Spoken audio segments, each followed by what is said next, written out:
Hey, this is Sonj. In this video, I'll cover the basics to create a custom level for Nebula Flow. At the time I'm recording this video, the game and its level editor are still in early access. While some new features might be added in the future, any level you create now will be compatible with the full 1.0 version of the game. First of all, let's check out the settings menu. Here, you'll find some of the same video and audio options found in Nebula Flow. You'll also get a list of keyboard shortcuts for the most common functions of the note map editor. These shortcuts will be remindable in a later update. Alright, let's start by clicking on New Level. This creates an empty level for you to start working on. A lot of the default values displayed here don't need to be changed to get something playable, so I will only focus on what's mandatory to set up. If you want to know more about what's not covered in this video, please check out the editor documentation by clicking on Help. Let's select the audio track for our level. I'm going to use this little tune I made.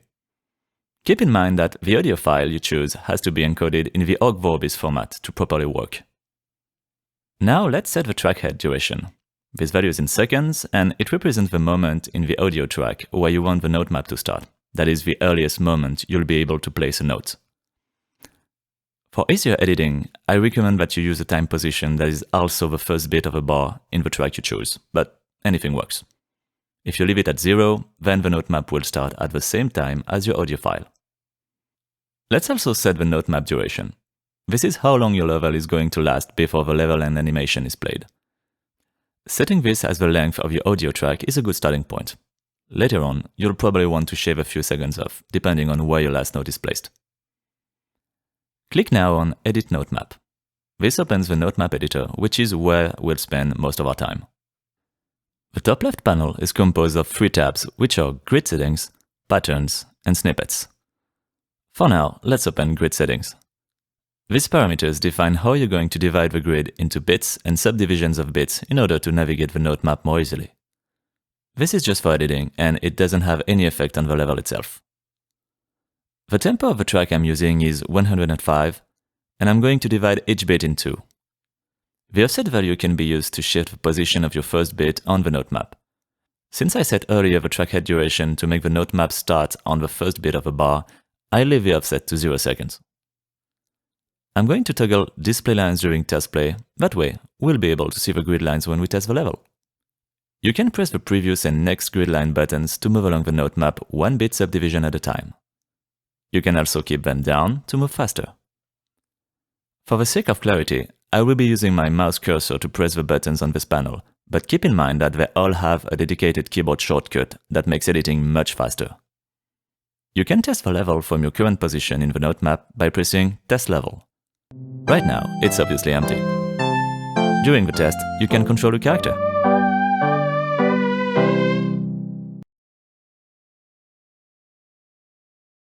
I'm going to place a few notes by pressing the Add Note button.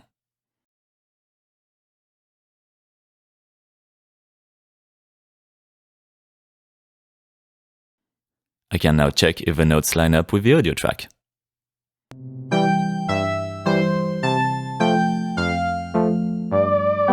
This looks good. Let's move on to the next note. We'll make this one a held note. To do this, you first place a note where you want the held note to start. Then, you add another one where you want the held note to end. You can see that the label on the Add Note button now says Group with Previous Note. Click the button again, and you now have a held note.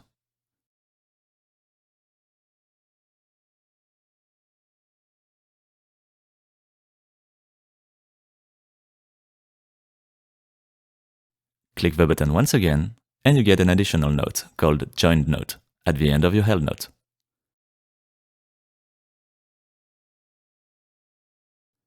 Click the button one final time, and you're back to having 2 separate notes. You can group as many notes as you want to create long held notes with moves inside them.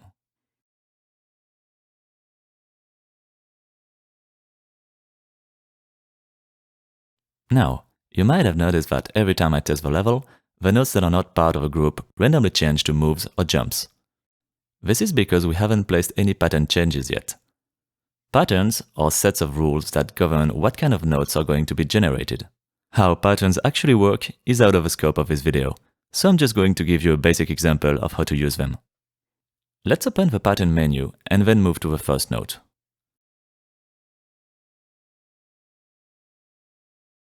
Click on Set Pattern Change, then click on Regenerate on Loop. What we've done here is that this note and all of the following ones are going to be generated using pattern number 0. From here, you can experiment with the various pattern types to see how they affect the notes. For example, Move Return will output moves that always go in the opposite direction than the preceding one. Any will randomly output jumps and moves. I'm going to use this one. Once you're done, if you want to have a finer control on what types of note you'll get, I recommend that you read the documentation on note types, patterns, generations, and pattern changes. One last thing before we try playing our level. The 6 values you see here are the hue, saturation factor, and lightness factor for the 2 colors of your level color palette. You can find the same parameters in the Set Custom Color Palette menu in Nebula Flow. For now, I'll set the hue of the second color to something other than 0, just so we can have 2 distinct colors for the path and the jump notes. I'm also going to pick a background in this list. This is purely cosmetic. It decides which set of sprites will be used for the road and the background scenery. You can now click on Play Level. This allows you to play the full version of the level you're currently making. You can press the Escape key at any moment to return to the level editor.